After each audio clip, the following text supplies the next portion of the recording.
हे दोस्तों, $1 मिलियन 12 महीने में कैसे कमाए जा सकते हैं? वेल, इसका answer to be very honest काफी सिंपल है, लेकिन सिंपल चीज जरूरी नहीं है, आसान भी होती है। जैसे कि फॉर एग्जांपल, अगर आपको $1 मिलियन कमाना है तो इसके कई सारे तरीके हैं। अच्छा, अगर समझने के लिए $1 मिलियन को मैं 1 करोड़ से रिप्लेस कर दूं, तो देखो, अगर आपको 1 करोड़ कमाना है तो आप कई सारी चीजें कर सकते हो। जैसे कि फॉर एग्जाम्पल, अगर आप 10 रुपए की चीजें 10 लाख लोगों को बेचोगे तो आप 1 करोड़ कमा लोगे। अगर आप 100 रुपए की चीज 1 लाख लोगों को बेचोगे तो भी 1 करोड़ कमा लोगे। या फिर अगर 1000 रुपए की चीज 10,000 लोगों को बेचते हो तो भी 1 करोड़ हो जाता है। और ऐसे ही पूरा चार्ट आप देख सकते हो। ऑन द अदर हैंड, ये तो मैं सिर्फ एक प्रोडक्ट की बात कर रहा हूं। अगर आप मल्टीपल प्रोडक्ट्स क्रिएट करते हो, जैसे कि फॉर एग्जांपल, अगर आप 5 अलग अलग प्रोडक्ट्स क्रिएट कर लेते हो और उन 5 प्रोडक्ट्स के 25 यूनिट्स को भी बेचते हो, तो मल्टीपल प्रोडक्ट्स क्रिएट करके भी आप $1 मिलियन तक पहुंच सकते हो। नाउ रियान ने ये चीज को एक्चुअल में करा भी है। वो अपनी बुक 12 मंथ्स टू 1 मिलियन में स्टेप बाय स्टेप प्रोसेस समझा रहे हैं कि कैसे आप बिजनेस स्टार्ट कर सकते हो और 7 फिगर इनकम तक जनरेट कर सकते हो इन लेस देन 365 डेज। अगर आपको नहीं पता तो बता दूं, ऑथर रैन मॉरिन जो थे ना, उन्होंने सिर्फ 24 साल की उम्र में ही मल्टीपल कंपनीज के फाउंडर बन चुके हैं। एक तरफ जहां पे 24 साल के लोग ये फिगर आउट ही नहीं कर पाते कि उन्हें जिंदगी में करना क्या है, वहीं दूसरी तरफ रैन इस टाइम पे ही एक मिलियनर बन चुके थे। उनके 2 सक्सेसफुल स्टार्टअप्स को उन्होंने मिलियंस ऑफ डॉलर्स में सेल भी कर दिया था, जिससे वो एक अच्छी लाइफ जी रहे थे। और ये चीज कर पाने की जो स्ट्रैटेजीज टैक्टिक्स थी, उसे ही चलो समझने की कोशिश करते हैं उनकी स्टोरी के थ्रू। रैन ने देखो, जब अपना फर्स्ट बिजनेस वेंचर जेन एक्टिव स्पोर्ट्स नाम का चालू किया था, तो वहां पे वो योगा मैट्स, टॉवल्स और बहुत सारी चीजें सेल करते थे। ना ये चीज फिजिकल बिजनेस था। ना ये जो फिजिकल बिजनेस था वो एक्चुअल में लॉस मेकिंग बिजनेस था, क्योंकि उनको हमेशा इन्वेंट्री, एम्प्लॉयज की सैलरी, एडवर्टाइजमेंट, ऐसे कई सारी चीजों के पीछे काफी खर्चा करना पड़ता था, जिसकी वजह से उनके पैसे हमेशा खत्म हो जाते थे, जो उनकी काफी बड़ी गलती भी थी। उन्होंने बोला, उनके पास बिजनेस करने का कोई स्ट्रक्चर या गेम प्लान नहीं था। वो बस अपने मन के हिसाब से चीजें करते जा रहे थे और ये चीज ही उनको बहुत भारी पड़ रही थी। इनफैक्ट वो अपने सारे पैसे बिजनेस में इन्वेस्ट कर देते थे, जिसकी वजह से वो कई बार घर का रेंट भी नहीं भर पाते थे और इसी वजह से उन्हें अपने फ्रेंड के घर पे भी सोना पड़ता था, रहना पड़ता था। बट फिर उन्होंने कुछ इंटरेस्टिंग चीज की। उन्होंने अपने जेन एक्टिव स्पोर्ट्स को फंड करने के लिए फ्रीडम फास्टलेन नाम का एक पॉडकास्ट करना स्टार्ट किया, जहां पे वो इन्फ्लुएंशियल पर्सनैलिटीज जो बिजनेस के डोमेन में अच्छा पैसे कमा रहे थे, कई बिजनेसेस सक्सेसफुली रन कर रहे थे, उन्होंने उन्हें अपने पॉडकास्ट में होस्ट करना चालू किया। ऐसे कई सारे इन्फ्लुएंशियल पर्सनैलिटी से विजडम गेन करते करते उन्होंने अपने जेन एक्टिव स्पोर्ट्स को Amazon पे लॉन्च किया, जिसके बाद उन्होंने अच्छे लोगों से सीख के सिस्टम एंड प्रोसेसेस बनाए और इस चीज ने ही उनके लॉस मेकिंग बिजनेस को फिर प्रॉफिटेबल भी बना दिया। और इससे पहले कि ये जो कंपनी थी वो $1 मिलियन का रेवेन्यू हिट करती, उससे पहले एक बहुत बड़ी फर्म थी, प्राइवेट इक्विटी फर्म, उसने रैन को पैसे दिए और इस कंपनी को खरीद ली। यहीं से उनकी जो मिलियनर बनने की जर्नी थी ना, वो हिट होना स्टार्ट हुई। जेन एक्टिव स्पोर्ट्स को सेल ऑफ करने के बाद उन्होंने अपनी सेकंड स्पोर्ट्स और न्यूट्रिशन कंपनी लॉन्च करी, जिसमें वो प्री वर्कआउट सेल करते थे। ना ये बिजनेस को भी स्केल करने के लिए उन्होंने इसे एक प्राइवेट कंपनी को बेच दिया, जिसके बाद he started working on his third venture, जो थी हेल्थ ऑयल से रिलेटेड। और गेस व्हाट, इसे भी उन्होंने प्रॉफिटेबल बनाया। अब यहाँ पे सीखने वाली बात यही है कि रैन ने ऐसी कौन सी बिजनेस स्ट्रैटेजी सीखी, अप्लाई करी, जिसकी वजह से वो इतने सारे बिजनेस खड़ा कर पा रहे थे और उसे बेच भी पा रहे थे, वो भी बस कुछ ही महीनों में। तो इसका पहला आंसर आता है व्हाइट लेबल प्रोडक्ट। रैन के सक्सेस का सबसे बड़ा सीक्रेट था कि वो चाइना और वियतनाम पे जो ऑनलाइन वेबसाइट्स होती है, जैसे कि अलीबाबा, वहां से वो लोअर कॉस्ट के प्रोडक्ट्स को मंगवाते थे बल्क में और फिर उसे अमेजोन पे अपने ब्रांड का थप्पा मार के हाई प्रॉफिट्स में उसे बेचते थे। ना ये जो प्रोडक्ट्स होते हैं जिसपे आप अपना थप्पा लगा सकते हो, उन्हें व्हाइट लेबल प्रोडक्ट्स बोला जाता है। इसका क्लासिक एग्जांपल है माइक्रोमैक्स कंपनी का, जो चाइना के प्राइवेट कंपनी से मोबाइल फोन्स इंपोर्ट करवाती थी और उनके ऊपर माइक्रोमैक्स की ब्रांडिंग करके वो फोन को सेल कर देते थे। मतलब बेसिकली माइक्रोमैक्स कंपनी का कोई मैन्युफैक्चरिंग प्लांट नहीं था, वो बस ब्रांडिंग करके सेल कर रहे थे। और यही चीज ऑथर भी करते थे, जो उनका नंबर 1 सीक्रेट भी था। अगर अब हम वापस बुक की बात करें तो ये बुक को बेसिकली ऑथर ने 3 स्टेजेस में डिवाइड करा है, जो वो बोलते हैं आपको फॉलो करना चाहिए $1 मिलियन तक पहुंचने के लिए। पहला स्टेज होता है ग्राइंड स्टेज, जो स्टार्टिंग के 1st से 4th मंथ के लिए होता है। सेकंड स्टेज होता है ग्रोथ स्टेज, ये 5 से 90 महीने तक होता है। और थर्ड होता है द गोल्ड, जो होता है 10वें से 12वां महीना। न ये तीनों स्टेजेस से अगर आपको गुजरना है तो सबसे पहले तो आपको ये क्वेश्चन पूछना है कि what product should I sell, जिसे आप ग्राइंड स्टेज भी बोल सकते हो, पहला स्टेप। न यहाँ पे वो पॉल मिलर का एग्जाम्पल बताते हैं। पॉल मिलर एक सक्सेसफुल बिजनेसमैन थे, जिन्हें रात को ना बराबर नींद नहीं आती थी। तो वो क्या करते थे, हेडफोन्स लगा के पॉडकास्ट सुनते रहते थे, जिसे सुनते सुनते वो कई बार सो जाते थे। लेकिन ये चीज करते वक्त उन्होंने रियलाइज किया कि हेडफोन्स का यूज करना सोने के टाइम काफी अनकंफर्टेबल था और ऐसी हेडफोन्स की कई बार क्वालिटी भी इतनी अच्छी नहीं होती थी। उन्हें लगा कि ये हेडफोन्स को ना बेटर बना सकते हैं, इसलिए फिर उन्होंने कुछ क्वांटिटीज में हेडफोन्स मंगवाए और उन्हें खोल के उनके ऑडियो क्वालिटी और बिल्ड क्वालिटी को बेटर बनाया।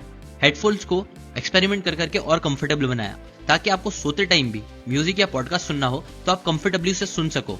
बिना आपको प्रॉब्लम हुए। और यहीं से जन्म हुआ कोजी फोन्स नाम के स्लीपिंग हेडफोन्स का, जो उन्होंने फिर अमेजोन पे सेल करना स्टार्ट किया। और गेस व्हाट, ये चीज लोगों को इतनी पसंद आई कि फिर वो बेस्ट सेलिंग प्रोडक्ट भी बन गया अमेजोन पे। अमेजोन पे आते ही उन्होंने कोजी फोन्स को बहुत बड़ी बड़ी क्वांटिटीज में सेल करना स्टार्ट किया और फिर 4 साल में पॉल ने कोजी फोन्स को $6 मिलियन का रेवेन्यू जनरेट करवाया। है ना ये चीज अमेजिंग। बट उन्होंने एक गलती कर दी, उन्होंने अपने प्रोडक्ट का पेटेंट नहीं करवाया था, जिसकी वजह से कई सारे कॉपीकैट स्ट्रैटेजी यूज करने वाले लोग आ गए जो उनके प्रोडक्ट को कॉपी करने लग गए थे। और ये चीज काफी कॉमन भी है, जहाँ पे लोग किसी भी प्रोडक्ट के हिट होने का वेट करते हैं और फौरन फिर उसे कॉपी करके वही प्रोडक्ट को सस्ते दाम में बेचने लग जाते हैं, जिसकी वजह से कंपटीशन बहुत बढ़ जाता है। और ये चीज को बीट करने के लिए पॉल ने क्या किया पता है, उन्होंने यहाँ वहाँ पे ज्यादा फोकस करने के बजाय उन्होंने बोला कि मैं सिर्फ अपने प्रोडक्ट को और बेटर बनाने पे ध्यान दूंगा, जहाँ पे वो बेस्ट से बेस्ट अपना प्रोडक्ट देंगे और कस्टमर्स को बेस्ट से बेस्ट सर्विस देंगे। और इसी एजेंडा के साथ वो आगे बढ़ते रहे। उन्हें पता था अगर वो अपने प्रोडक्ट्स को बेटर बनाते रहेंगे तो इजीली अपने कॉम्पिटिटर्स को बीट कर देंगे उनके अच्छे रिव्यूज की वजह से। ऐसे ही उन्होंने स्टार्टिंग में काफी ग्राइंड किया अपने प्रोडक्ट को अच्छा विनिंग प्रोडक्ट बनाने के लिए, जिस चीज ने उन्हें $1 मिलियन कमा के दी। और ऐसे कुछ आपको भी स्टार्टिंग में करना पड़ेगा। यहाँ पे आप देखो कि कौन सा प्रोडक्ट आप बना सकते हो, ऐसी कौन सी मार्केट में नीड है जो आप खुद से मेहनत करके फुलफिल कर सकते हो, लोगों की जरूरतें पूरी कर सकते हो, उसके ऊपर ग्राइंड करो। स्टार्टिंग में it's all about the grind. और अगर अच्छे से ग्राइंड करके अच्छा प्रोडक्ट निकाल देते हो, फिर सेकंड आता है create a series of products and make 25 sales per day, जिसे बोलते हैं ग्रोथ स्टेज। एक बार जब आपका एक प्रोडक्ट बन गया तो उसके बाद आपको मल्टीपल प्रोडक्ट्स पे फोकस करना है। इसके एग्जाम्पल के लिए ऑथर ऑब्री मार्कस का बताते हैं, जो एक्चुअल में एक हसलर थे। उन्होंने कई मल्टीपल वेंचर्स ट्राई किए थे। उनका जो फर्स्ट वेंचर था टॉयज एंड हैंगओवर सप्लीमेंट का, उन्हें उसके अंदर जरा भी सक्सेस नहीं मिली थी, फुलफिलमेंट भी नहीं मिली थी। But going back to time, Aubrey बोलते हैं ना कि वो टाइम पे मैं रेडी ही नहीं था, मेरे पास उतनी इन्फॉर्मेशन नहीं थी और बहुत सारी चीजों में मैं लैक कर रहा था। जबकि वो फेलियर्स ने भी मुझे बहुत कुछ चीजें सिखाई, जैसे कि 3 इंपॉर्टेंट चीजें जो मैंने सीखी अपने फेलियर से, अपने प्रोडक्ट के हिट ना होने से। नंबर 1, प्रोडक्ट क्रिएट कैसे किया जाता है। सेकंड, उसे सेल कैसे किया जा सकता है। और थर्ड, उसका एडवर्टाइजिंग कैसे करी जाती है। ये पूरे प्रोसेस में उन्होंने बहुत सारे लोगों से नेटवर्क भी करा और नेटवर्क करते करते ही उनकी मुलाकात द नंबर 1 पॉडकास्टर जोई रोगन से हुई। जोई ने ऑब्री को अपने इस पॉडकास्ट में इन्वाइट किया और बातों ही बातों में ऑब्री ने अपने टॉयज के प्रोडक्ट्स को प्रमोट कर दिया। जैसे ही जोई ने उन्हें पूछा कि what are you into, Aubrey ने कहा I am into nootropics. Nootropics basically एक सप्लीमेंट है जो आपके brain power, memory, motivation, focus को बूस्ट करता है। ना पॉडकास्ट में ना ऑब्री ने बोल दिया कि मैं पूरे वर्ल्ड में सबसे बेस्ट नूट्रोपिक्स बना सकता हूँ और ये मैं बना के भी दिखाऊंगा। तो उसी टाइम पे जोई ने ऑब्री से ये प्रॉमिस लिया कि आप है ना बेस्ट नूट्रोपिक सप्लीमेंट बना के दिखाओ। इसके बाद ऑब्री ने बहुत सारी रिसर्च करी, एक्सपेरिमेंट्स करे और एक बेस्ट प्रोडक्ट बना भी दिया। और प्रोडक्ट बनाने के बाद उसे उन्होंने जोई रोगन को टेस्ट करने के लिए दिया। नाउ जोई ने जब उसे ट्राई किया तो उन्हें काफी पसंद भी आया, इसलिए फिर उन्होंने ऑब्री के साथ पार्टनरशिप करने का डिसीजन लिया और वो अपने इस सप्लीमेंट को फिर अपने मिलियंस ऑफ फॉलोअर्स के सामने लेके आने लग गए, जिसके बाद वो प्रोडक्ट धड़ाधड़ बिकने लग गया। इस प्रोडक्ट का नाम था अल्फा ब्रेन। जो सेल्स थे फिर स्काई रॉकेट होने लग गए, इतना ज्यादा ऑर्डर होने लग गया कि उनके पास इन्वेंट्री ही नहीं बची। और गेस व्हाट, इसके बाद फिर उन्होंने अपना दूसरा प्रोडक्ट लॉन्च किया। ये जो दूसरा प्रोडक्ट था वो रिलेटेड टू मूड था और इस प्रोडक्ट का नाम उन्होंने रखा न्यू मूड, जो बेसिकली आपका मूड इंप्रूव करने के लिए हेल्प कर सकता है आपको। और यहीं से शुरुआत हुई ऑनिट नाम की कंपनी की, जिसके अंदर मल्टीपल प्रोडक्ट्स को वो सेल करके मिलियंस ऑफ डॉलर्स कमा रहे हैं।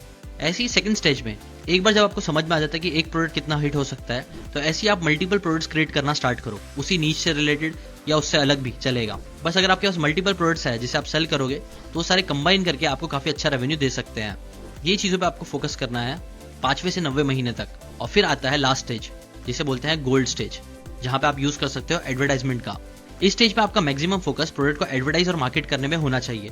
ये स्टेज में आपको गूगल एड्स, फेसबुक एड्स या किसी इन्फ्लुएंसर्स को पे करके अपने प्रोडक्ट को जितना हो सकता है उतना प्रमोट करवाना चाहिए, ताकि उसे अच्छी से अच्छी मार्केटिंग हो सके और वो मिलियंस ऑफ कस्टमर्स तक रीच कर सके। यहाँ पे आपकी क्रेडिबिलिटी भी एस्टैब्लिश हो जाती है।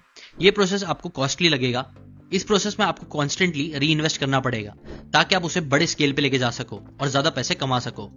नाउ स्टार्टिंग स्टेज में अगर आपने अच्छे से ग्राइंडिंग करी है, अच्छे प्रोडक्ट क्रिएट किए हैं, तो इस स्टेज में आपको काफी अच्छे रिवॉर्ड भी मिलेंगे। और इसके साथ साथ आपको 2 चीजें और करनी है, जो 4th पॉइंट है, tweaking your product for a year. Tribe fitness के ओनर जेरेमिया किंगमैन ने अमेजोन पे अपना प्रोडक्ट रजिस्टर करके लिस्ट कर दिया था। ये एक सेलफोन आर्म बैंड प्रोडक्ट था जो उन्होंने चाइना से व्हाइट लेबल किया था। फर्स्ट बैच के लिए उन्होंने सिर्फ 400 प्रोडक्ट्स को इंपोर्ट करवाया था, क्योंकि उनको पहले पता करना था कि ये प्रोडक्ट सेल कर भी सकते हैं कि नहीं, और कस्टमर रिव्यू सबसे इंपॉर्टेंट होते हैं। इसीलिए उन्होंने पहले कुछ ही प्रोडक्ट्स को इंपोर्ट करवाया, फिर कस्टमर्स के आउटपुट लिए और उसके हिसाब से चेंजेस कर रहा है। जैसे कि फॉर एग्जांपल पहले बैच में कस्टमर्स को आर्म बैंड्स बहुत छोटे लग रहे थे, दूसरे बैच में आर्म बैंड का साइज काफी बढ़ा दिया गया था, बट फिर ऐसी चेंजेस करते करते उन्हें परफेक्ट साइज भी मिल गया।